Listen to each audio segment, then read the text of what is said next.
అలానే నా పేరు doctor Shilpa, gift fertility hospital Bhimavaram. So ఈ రోజు మనతో కపుల్ ఉన్నారనమాట. సో వైఫ్ ఉన్నారు. సో ఎందుకు తిన స్టోరీ నేను చెప్తాను అనుకున్నానంటే తిన ధైర్యం గురించి మీకు చెప్పాలని.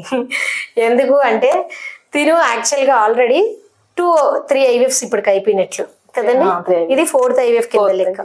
ఆల్రెడీ ఫస్ట్ 2 IVFs విజయవాడలో చేయించుకున్నారు ట్యూబ్ లో. సో ఫస్ట్ ది అవ్వలేదు, తర్వాత సెకండ్ ది ట్యూబ్ లో ప్రెగ్నెన్సీ వచ్చింది అనమాట. అది 2 అలా మనకి విజయవాడలో పాపం చేసుకునే ఫెయిల్ అయిపోయి ఇప్పుడు మళ్ళీ IVF చేసుకున్నారు మన దగ్గర ఇక్కడ. ఇప్పుడు చాలా మంది ఏమనుకుంటారంటే IVF ఫస్ట్ సైకిల్లోనే అయిపోవాలని ఎక్స్పెక్ట్ చేస్తారు.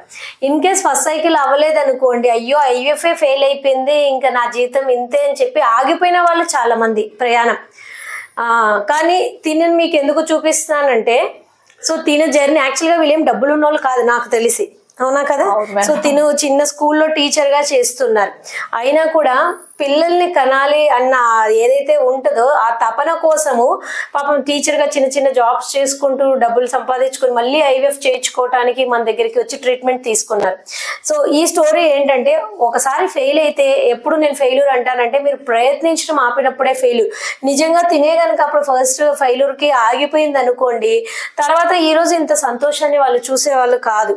మరి వీళ్ళ రిపోర్ట్ వచ్చింది, మనం IVF చేసాము చక్కగా. ఎన్ని బేబీస్ అండి? 2 babies మేడం. 2 babies twins. ఇది 3rd month రిపోర్ట్ అనమాట. NT scan report.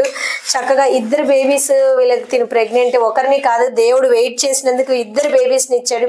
సో ఇది తన రిపోర్ట్ అనమాట, NT స్కాన్ రిపోర్ట్స్.